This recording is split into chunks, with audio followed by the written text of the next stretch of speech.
Welcome to today's story time. The name of today's story is Weirdo.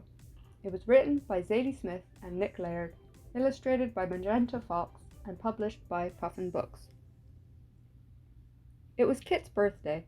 Her present was a soft, small, sleepy surprise. "She's perfect," Kit whispered. "But why is she dressed like that?" No one knew. The surprise wasn't telling. Kit left for school. The surprise woke up. She was surrounded. "But what is it?" chirped Derek. "She clearly can't fly." "Not a cat. Too round," said Dora. "Or a pug," Bob decided. "Those legs." "She don't do much," noted Derek. "Actually," whispered the surprise, "I'm quite into judo." "What's that now?" barked Bob. He was a bit deaf.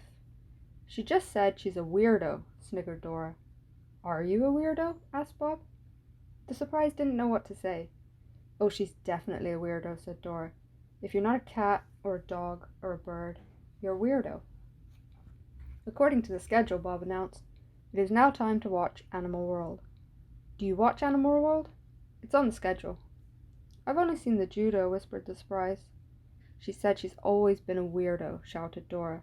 And with that, Dora and Bob padded into the living room to watch telly, with Derek fluttering after. The surprise was left alone. She thought about ways to make herself more like the others. She sat down and felt sad. Then she had an idea. "Surprise!" shouted the surprise. "I can fly." But just then a gust of wind came in one window and blew the surprise out the other. "Oops," she thought. The surprise was worried. Maybe she was going to go into the clouds, or up into forever overhead. But just as she was floating past the last balcony, when all seemed lost, she met somebody. "Hello," said the somebody. "I'm Emily Brookstein. And what's your name?" "Everyone calls me Weirdo," said the surprise. "Oh, they call me Weirdo too," said Emily Brookstein. "Life's too short not to be a weirdo." "Why do they think you're weird?" "I think," said the surprise, "because I am unaware of the schedule." "Heaven save us from schedules," cried Emily, and brought out a plate of coconut macaroons. "Now what's your real name?" "I don't know. I'm Kit's birthday present."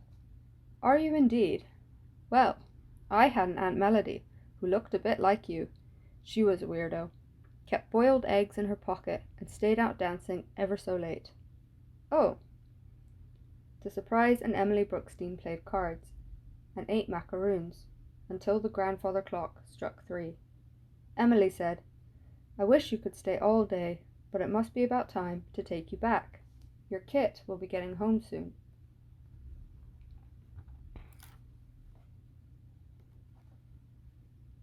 When Kit saw the surprise, she gave her a very long and very nice hug, and the surprise thought, "Oh, that's what I do. I get hugged." "You guys," said Kit. "Meet Maud." "Maud, is it?" murmured Bob, who could hear perfectly well when he wanted to. "We were only a bit mean, because we were worried you might be a weirdo," said Dora. Maud smiled and thought of Emily. "I am a weirdo," she said, "but I am also a Maud."